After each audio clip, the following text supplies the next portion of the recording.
I said, I can't move. I said, there's a shock going through my whole body. I can't feel anything, man.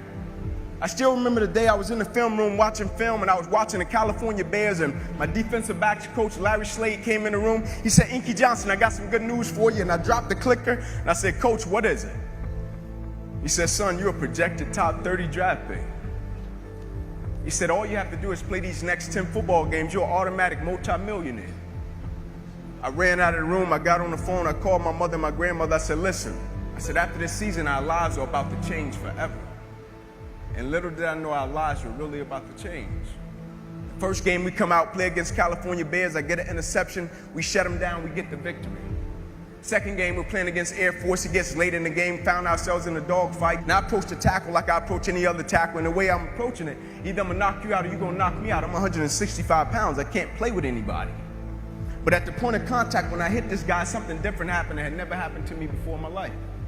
I hit him, and it seemed as if every breath in my body left. My body went completely limp. I fell to the ground. I blacked out. I looked at the doctor because I couldn't feel my right arm. They had poked me with all type of needles. Inky, can you feel this? Can you feel? I couldn't feel a thing. They took me back. They ran the CAT scans, and they rolled me back into my room, and I'll never forget it. All in about a 15-second time frame, I was lying there in my bed.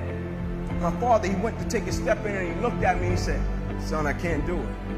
And he walked out. My mother, she came in. She was running.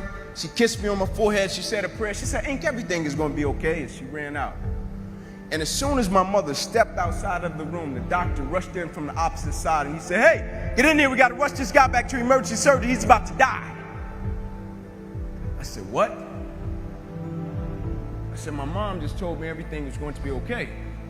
He said, son, what happened? You have busted up subclavian artery in your chest. You're bleeding internally. I have to rush you back and take the main vein out of your left leg and plug it into your chest in order to save your life.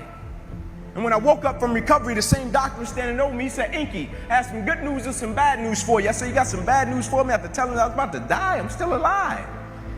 How bad can it get? I'm still here. He said, the good news is, son, we saved your life. I said, thank you, sir. He said, the bad news is you have nerve damage in your right shoulder. You probably can never play the game of football again in your life. I said, Doc, no disrespect, man, but I'm 8 games away. I've been working for this ever since I was 7 years old, Doc. There's no way. God, not now, God. Like, let me make it to the NFL so I can help my family first. Like, we miss meals. I said, there's no way. I never cheated. I never cheated myself. I gave everything I had to it, and I respected it. I never cheated. There's no way that my career can be over. I said, send me up to the Mayo Clinic. And after several visits, I'll never forget, this is when reality set in. It was me, my mother, my father in the room, and the doctors came in. They said, Inky Johnson, here's the deal. They said, son, we hate to tell you, but your arm, it would never be the same again. Your hand, it would never be the same again. Son, you can never play the game of football again. They said, son, here are your surgery options. We could take a muscle out of the back of your left leg, plug it into your right arm, but there's a possibility that you'll be left with a weak left leg and a weak right arm the rest of your life. Or we can take a nerve out of your left arm, reroute it up to your chest, down into your right arm, but there's a possibility that you'll be left with 2 weak arms the rest of your life. Or we can take a nerve out of your left rib, reroute it up to your chest, down into your right arm, but there's a possibility that you'll be left with a breathing problem and a weak right arm the rest of your life. By the way, tell us what you want to do in the morning. And the next morning I walked into the doctor's office. They said, son, what option did you choose? I said, no disrespect to you, doc. I'm not choosing an option. My situation is out of your hands. I said, no disrespect to you, doc. Cut me where you got to cut me. I said, I know I will come out of this situation okay. As I stand right here on this stage before you today, they cut me 6 times down my left thigh. They cut me 2 times across my right rib. They cut me 2 times across my right pec. They cut me 1 time across the left side of my neck, 1 time across the right side of my neck. They cut me from the bottom of my armpit all the way down to the bottom of my hand. And after they got through cutting on me, they said, son, you're going to be in this hospital for the next 40 days. I walked out of the hospital on the 3rd day. They said, you broke a record. How did you do it? And I said, first and foremost, the thing I want y'all to understand, I will never let a circumstance or a situation define my life.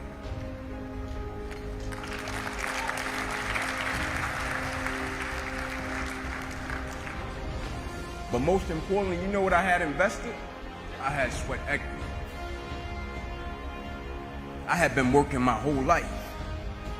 And what I didn't understand, by being determined to chase something, by being committed to it, and what commitment is staying true to what you said you were going to do long after the mood that you have set it in has left. You see, people think commitment is saying, yes, I'll do it on the days when it feels good.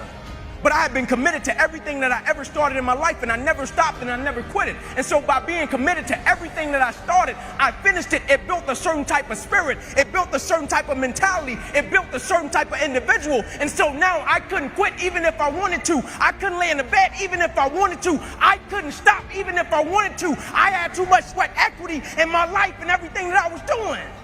I understood the process is more important than the product. It wasn't about the outcome for me. Whether I made it to the NFL or not, that was inconsequential in God's plan for my life. But I was going to fall in love with that process because I understood by falling in love with that process, it was going to turn me into a machine.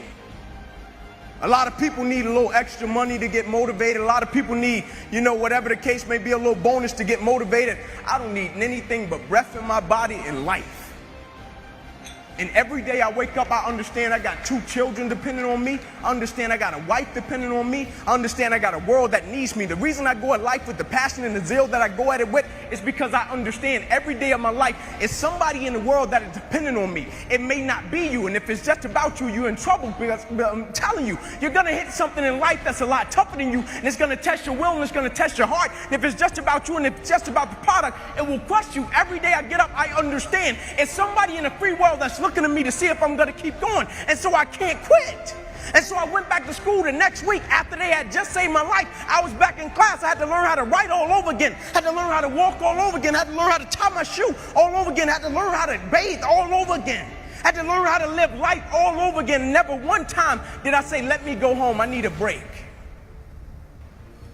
You see, the thing we have to understand about everything that we're a part of, first and foremost, it's a blessing by God. And when it's a blessing, you can't help but to give everything you got to it. My life got saved. I got spared my life. I almost died. The doctor came to me on the field. He was on one knee and he grabbed my wrist and he said, son, you don't have a pulse. I don't even know how you're still living.